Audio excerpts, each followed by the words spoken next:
What's happening, YouTube? Caliber here. We're here to do another Epic 7 video, and this video is gonna be on normal raid and hell raid, guys. I'm gonna be touching bases on free to play. I'm gonna be touching bases on my main account, my full auto team.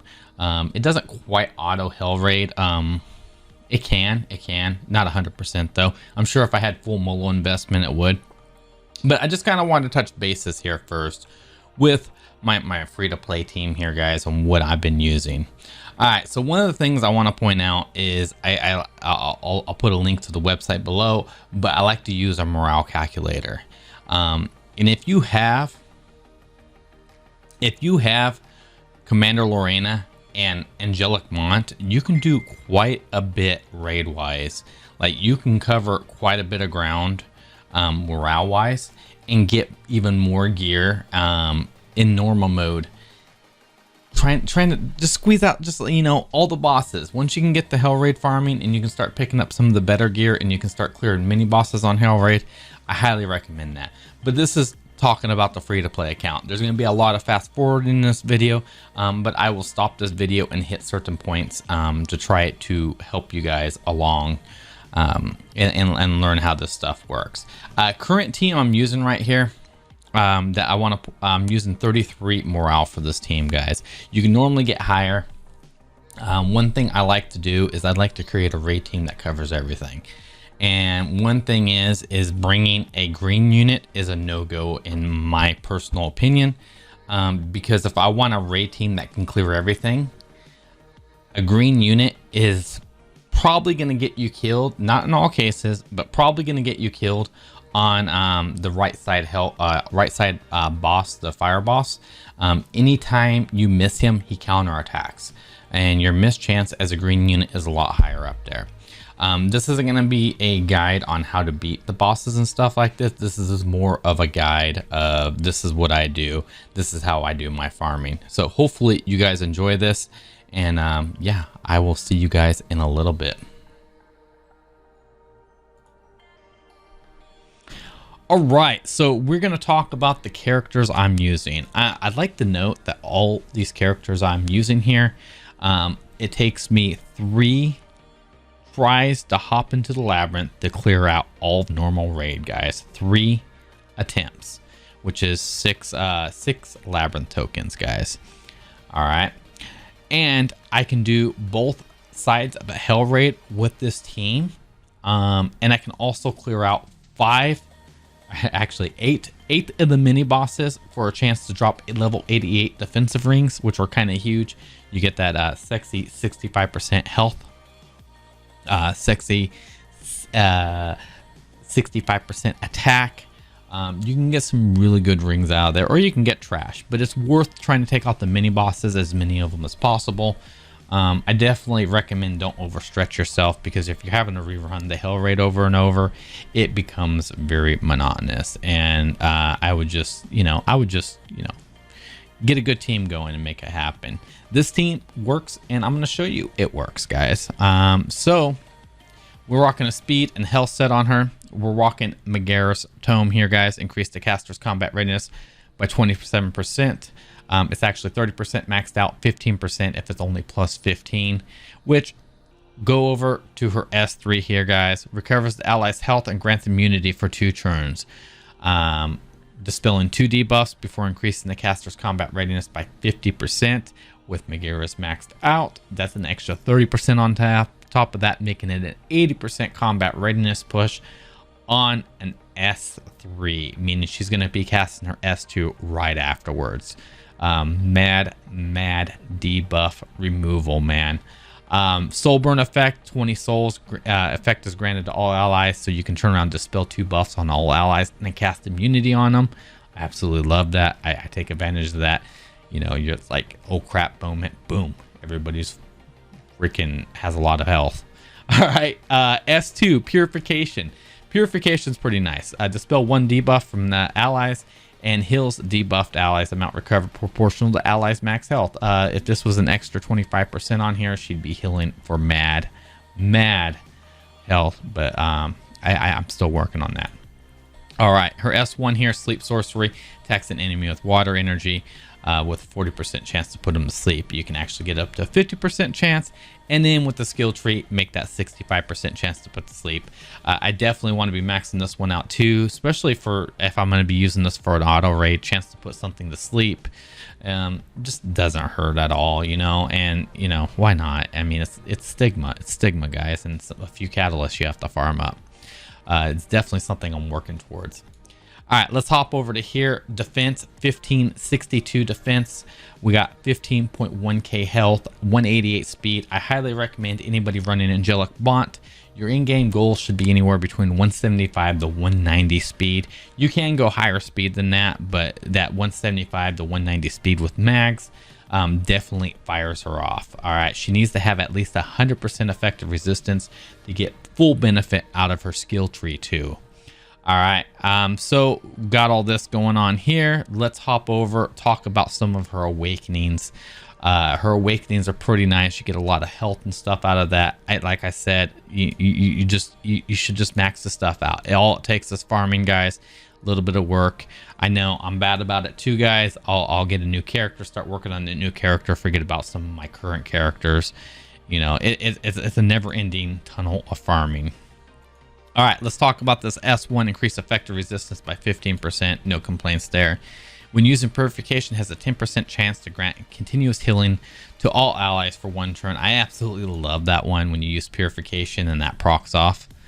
Increased health by 10%. When increase Sleep Sorcery effect chance by 15%. We talked about that. That makes her S1 that have a chance, if you had the skill tree max, to do a 65% chance to sleep, which is actually pretty good chance. Increase effective resistance of all allies by 5%. That's kind of whatever, but you know, 5%, it may save you. From a debuff, who knows. When using Purification, has a 25% chance to dispel 1 additional debuff. That's always great when that fires off. Increase effective resistance by another 25%. Increase caster's combat readiness by 10% after using Purification.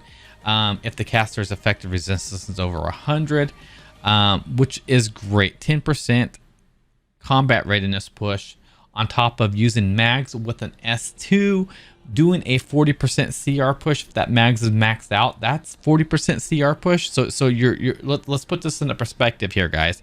You cast your S3, 80% CR push. Boom. She's automatically back up again, or pretty close. Casting an S2. All right. Boom. 40% CR push. Boom. Is already... It's crazy. It's crazy. She can turn cycle quick.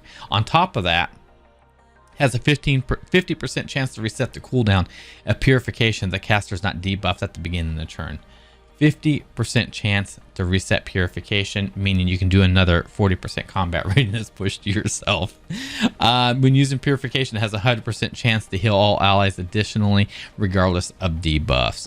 Like I said, Angelic Mont is like, I use her on my auto Hell Raid team, on my main account and normal raids, and I can fully 100% fully auto normal. I'm not quite 100% fully auto on Hell Raid, but I'm pretty freaking close, and I can take out 9 mini bosses on auto. So like Angelic Mont is definitely no pun intended, that sleeper unit. In my opinion, she's probably one of the best soul weavers in the game, just because of how versatile she is. We got our boy Ras here, guys. I run Ras in the front line. I made Ras at the beginning of this count just for the memes, just for the fact that, you know, no one ever uses Ras, so why not? And honestly, Ras is a great tank, guys. He's one of those tanks people sleep on. They're like, oh, he's not any good. He's really good. He's really good, guys. Rockin' Arias here. Increased defense of all allies by 10% and takes 17% of the damage suffered. This is really good. I throw this on him to help mitigate the damage, to protect my investment, my DPS, which is Commander Lorena. I rock a speed set on this guy with the crit set. I maxed out his S3 here for extra damage done. Strongly attacks all enemies with a sword storm, recovering health proportional to the caster's max health. Increase the defense of the caster for 2 turns. I love firing this off whenever I get a chance. It just means if AoE damage is going about, he's absorbing 17% of the damage from everybody else, but at the same time, he's not taking as much damage from the attack that's actually hitting him. So it's making him a little bit more tankier, a little bit more survivable. All right, we're going to talk about this S2 here in a second, guys. This S1 here, though, has a chance to attack with a sword with a 75% chance to dispel a buff. Damage don't increase proportional to max health. 75% chance to dispel a buff. Hey, why not? Can't go wrong there. 75% chance to dispel is nice. Command Strike S2. This is the bread and butter right here. This is why I run RAS. This is why this team works so well. Attacks the enemy repeatedly, triggers a dual attack from the ally with the highest attack, which is Commander Lorena. I'll dive into this just a little bit. Commander Lorena's S1 gets a 30% combat readiness push with her skill tree from her S1. Boom, dual attack, go in there. 30% combat readiness push on Commander Lorena because he did an S2. That's nice. There's some other added benefits to this that we'll talk about too, like increasing Commander Lorena's attack a little bit quicker. When you first start off the turns and stuff like that, he does an S2. Commander Lorena goes in there, gets a 15% attack all the way up to a 75% chance, 75% attack added on top of her stats. Yeah, this is very, very nice, and he's just there to mitigate the damage and help out a little bit. One thing I will say about him is I like to make him tanky. 1,420 attack, 1,282 defense, 17.7k health, 173 speed, 77 critical hit chance with 173 critical hit damage, and effectiveness 22. Nothing too crazy on him. His stats are a little bit all over the place, but he's doing what he needs to do, and he does it very well. And that's take a hit, and that's what the high health is for. All right, Awakening Tree. Definitely recommend maxing out this Awakening Tree. It takes a little bit of Dream Circuits to get some more health, a little bit of Rengar Student IDs to get some extra defense to make him super thick, guys, before he can take that oncoming damage. Now we have Captain Recourse here. When I'm running the raids, I try to run Daydream Joker on him. I don't always remember this, but I ended up putting it on him there at the end. All right, we're rocking a Lifesteal set and a Broken set here with him. His S3 is kind of whatever. Once it's maxed out, he'll have a 100% chance to dispel buff from the target and have a 75% chance to stun an enemy with the highest combat readiness, regardless of a skill miss. And he just recovers his health after an attack, amount recovered proportional to max health. So really, it's a really good skill, especially for the right side boss. Okay, my Captain Recourse is thick. I use him as a light bait tank in Guild Wars. I know I'm crazy, but I do. And this S3, I can fire this off on the right side Hell boss and take the hit to the face and not have to worry about dying because he has 20k health. So even though I'm going to miss, I can still knock the boss out of stealth mode and continue on. S2, this is huge for Commander Lorena. First of all, you encourage all allies decreasing the skill cooldown by 1 turn. Great. She has a 3-turn cooldown on her S3, guys. 3-turn cooldown. Now it's a 2-turn cooldown. Let's go. All right. And increasing her speed for 2 turns. Even better, even better. So she's going to go faster than she already is, meaning more DPS on the table. Cheer is great. On top of Cheer also gives you a attacks with the spear with 50% chance to increase defense for 2 turns when the caster is granted increased speed. Effect chance is increased by 25%, so 75% chance to defense break with him. That's pretty much the only reason I run him on this team. That and the added bonuses here, but the 75% chance to defense break for Commander Lorena can hit big, hard, and absolutely just wreck face. His stats here are 1,840 attack, 1,000 defense, 20k health, 158 speed, and that's pretty much it. The rest of the stats really don't matter. I need to get more effectiveness on this guy. Unfortunately, I just haven't pulled it off. I want to make him a better defense breaker because 75% chance isn't perfect. With low effectiveness, it's less than perfect, guys. All right, his skill tree, guys, definitely recommend hitting those points up too. At least I like him like that because, you know, increased attack, some increased health. Can't go wrong then, increased health. His skill tree is kind of whatever. You get increased health, that's worth it. If increased effectiveness by 10%, worth it. Increased defense by 15%, worth it. Damage dealt to dark elemental target. I mean, you know, sure. Extra damage never hurts. Increase the hit of all allies by 5%. A little extra bonus could help you out on the right side. Hell boss. Maybe if you have a mischance, because you're debuffed. Increase the damage dealt to Supreme Spear by 10%. Has a 100% chance to dispel a debuff on the caster when the caster is below 20%. That's kind of whatever. Healing of Supreme Spear by 200%. Has 30% chance to inflict additional damage with Quick Pierce when attacking a dark elemental target. Definitely, it's kind of whatever. Extra damage, can't complain. Increased attack defense by 20% when the caster's health is below 50%. So his skill tree is kind of whatever. There's some definitely hit points in there that I just got through mentioning, and some of it's just like, it's added bonuses, man. I maxed out all my skill trees, guys, just because it just seems worth it to me. Yeah. The Showstopper, she is a free-to-play character that you get for free. And once you special change her, she's an absolute monster. Now, the specially change, some people are like, hey, I got it done in a day. I got it done in 2 days. And then you got people like me who have done the specially change 3 times, and it's taken them, you know, 2 weeks to over a month to do on some of them. So it is what it is. She definitely started right away because it's going to take time to finish.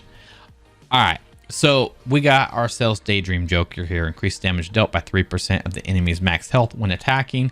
It's about the best thing you can run on a raid, guys. She's just going to do thick damage with it. I don't recommend any other artifact but Joker. Spiral Breakthrough pierces the enemy with a spear, decreasing combat readiness by 35%. Damage dealt increased proportional to the amount of the enemy's lost health, and increase the attack 15% each time the caster attacks an enemy. Like I said, you know, recourse S2, resetting the cooldowns on things, increasing speed for she can attack more. Then you got Wrath as S2, which triggers her dual attack, which she goes in there with an S1, triggering extra attack quicker, getting her to stack those attacks up a lot more, up to a 75% chance, which is great. S1 Sharp Blow knocks the enemy in the air with a spear, increasing combat readiness by 25%. 25% combat readiness, which actually is a 30% chance, which could be a 50% chance with a, like, I think it's like a 15% chance to proc an extra 20% on top of that. And so in the skill tree, she's going to get 5% extra combat readiness to this, and then a chance to proc 20% more with like 15% or something like that. So like I'm saying here, absolutely insane running with this team. The amount of churn cycling she does is crazy. She's just bowing things down, guys. All right, so we're gonna talk about her stats here, guys. We're rocking 3,140 attack. I could get an extra 6% attack from her skill tree. I'm like 2 blazing souls from being done with it. 843 defense, 10.6k health. I like the 10k hit point range, because some of these bosses, mini bosses, can hit you for 8-9k, and you know, just having that extra little bit of health could save your life. 158 speed, which works out perfect because that churn cycling she gets from her S1, from, you know, Ras, from the speed boost from Recourse, it all synergizes really well. 89 critical hit chance, critical hit damage 207, effectiveness is 39. All right, let's go into the Awakening Tree. We're rocking a lifesteal set on her too with double crit, or with a crit piece here, guys. The lifesteal set's whatever. Eventually, I'll probably end up moving over to an attack set where I can do bigger damage on her. We'll just see where we go from there. All right, so let's look at some of this stuff here, guys. The Awakening Tree, like I said, I need to be maxing some of this stuff out here, the attack tree. We're going to go into the skill tree here, guys. Skill tree here, increased dual attack chance by 2%. Very nice. You know, extra chance to attack. You know, extra chance for 30 to 50% combat readiness push. GG. Attack 2% here, guys. When using sharp blow, increased combat readiness by additional 5%, which we talked about. Stacks on top of her 25%, giving her 30% combat readiness with her S1. Increased damage dealt by sharp blow by 2%. Can't complain there. When using spiritual armament is activated, increased defense by additional 1%. Increased critical hit damage by 2%. Increase the rate of combat readiness reduction by spiral breakthrough by 5%. One thing I want to mention about her S3 spiral breakthrough with the combat readiness pushback, it's 35%. This makes it 40% there. It works on bosses, guys. It works on bosses. It works on mini bosses, pushing them back, pushing their turns back, which is always nice. When defeating an enemy with Spiral Breakthrough, has a 20% chance to reset cooldown. I've taken out ads with Spiral Breakthrough, had Spiral Breakthrough proc, take out another ad. It's absolutely great when that happens. When using Sharp Blow, has a 15% chance to increase combat readiness by additional 20%. Like I said, she can proc up to 50% on combat readiness with Sharp Blow. Increase the rate of combat readiness reduction by Spiral Breakthrough by additional 15%. So you can shoot this up to what, 55% or something like that, or I don't know. It's ridiculous amounts, guys, ridiculous amounts. Commander Lorena is great, guys. One thing I do like to use with her is I like to use her soul burn in certain situations, especially if the boss is debuffed. If the boss has a defense break, I will go in there with grind an extra turn, burn 20 souls instead of arcane, burn 20 souls, push the boss back, do that nice thick Commander Lorena damage, and then go in there with an S1 and clip them for an extra 25% combat readiness push. And then go in there with Rasp with an S2 and hit again, getting myself a possibility of 100% combat readiness push and getting her pushed up to the next turn. Like I said, Commander Lorena works wonders on this, and this is a free-to-play team that can clear Hell Raid, all 3-star units, guys. All right, so this is what I used for my path running, guys. So 28 morale is the max you need for this path to go. So what I do is I start right here, guys. Hopefully you can follow this cursor, and I move all the way along through here, down, hit up the Duvile Council here. I teleport back, I run down, then I go down this way towards Secretary Vera. I attack the first set of enemies I run across, then I backtrack up, and then I head down this way, and I clear this as far this way as possible. All right, so after I'm done doing that, on my second run, I will start here, run all the way up to Executioner Carcanus, kill him, teleport back, and then make my way all the way down to Secretary Vera. After that, I go for the Queen, and then I shoot over to the Devourer, and I follow these paths. This is what I use for my normal raid runs for both of my teams, regardless of what my morale is.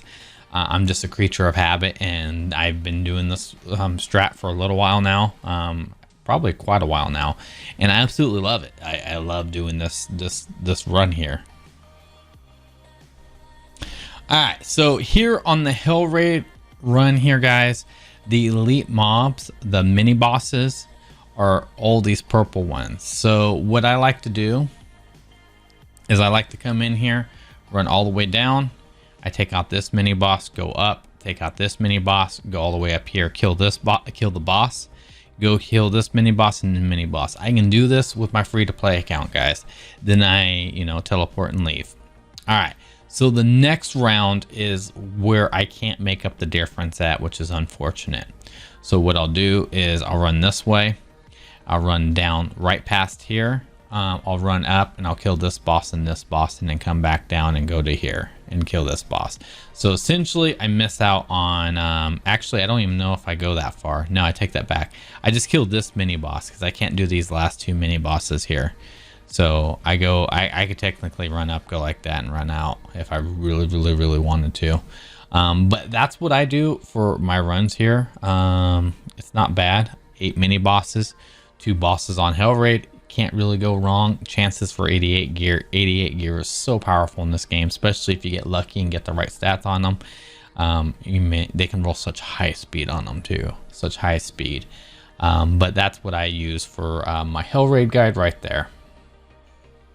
All right, so as far as it goes with raid gear, the more of these you save up, once you get 10 of them, I recommend buying chests, especially if you're starting the game off. 3, 4, 5, 6 chests, depending on if you get lucky with any speed rolls on those chests. If you're like me, you're gonna roll 6 speed on every one of the chests you own, but that's okay. No, I actually have a few that are decent. But that being said, I like going for the speed chests. They're very versatile. They can hit just about any support unit, Crow, your healers. You know, they just go a long ways. There's a lot of bang for your buck on those. Unless you get super lucky on Wyvern 11 and pick up some really good speed chests, I highly recommend grabbing these suckers up. A lot of other people will grab up the artifact charms because the artifact charms are rare. Personally, I don't do that. I spend all mine on the Queen of Music as a Munich gift on my main account. On my alt account, it's all speed chest, and I'll probably just go nothing but speed chest. Yeah, I'm probably just going to go nothing but speed chest. All right, so I think that's going to wrap this up. So yeah, this run takes about 2 hours and 30 minutes. 3 normal raid runs, 2 hill raid runs, for a total of 2 hours and 30 minutes, guys. It is partial auto, not 100%. 100% takes a little bit more work than what I got going on in this. Maybe some really good gear with this team could work for full auto, but at least this kind of gives you an idea of what can work. I know I could run into a boss and be like, "Ooh, I'm at a boss. Let me reach over because I'll autoing and take over." That's it's a partial auto team for sure, partial auto. But yeah, it works very good. Works very good, and I like it. And it's a lot of fun to do these guides with 3-star characters, three specially changed characters, and the main character of the game. For, you know, this type of full clear is absolutely insane, guys. So love doing these videos, guys. Hopefully this helps you out. Hopefully this gives you ideas. I know I run across a lot of people who have trouble with the Hell Raid difficulty, so maybe this will inspire you. Maybe this will give you ideas what you need to do. If you guys would like you know, some content on you know, how to clear each raid boss and stuff, you know, maybe we can hop into something like that. Leave a comment below if you would like to see something like that. Other than that, I was going to put my main account auto run on here, but yeah, this video took a little longer, and that's the reason why I sped this up. 2 hours and 40 minutes of 40 minutes of this stuff. I had to speed it up by quite a bit. And yeah, so yeah, if you like this, hit that like button, hit that subscribe button, leave a comment below, guys, and let me know what you guys think. Did you guys enjoy this type of content? And free to play, baby, free to play. Let's go. I died more on the ads than I did on him. Oh my gosh, you can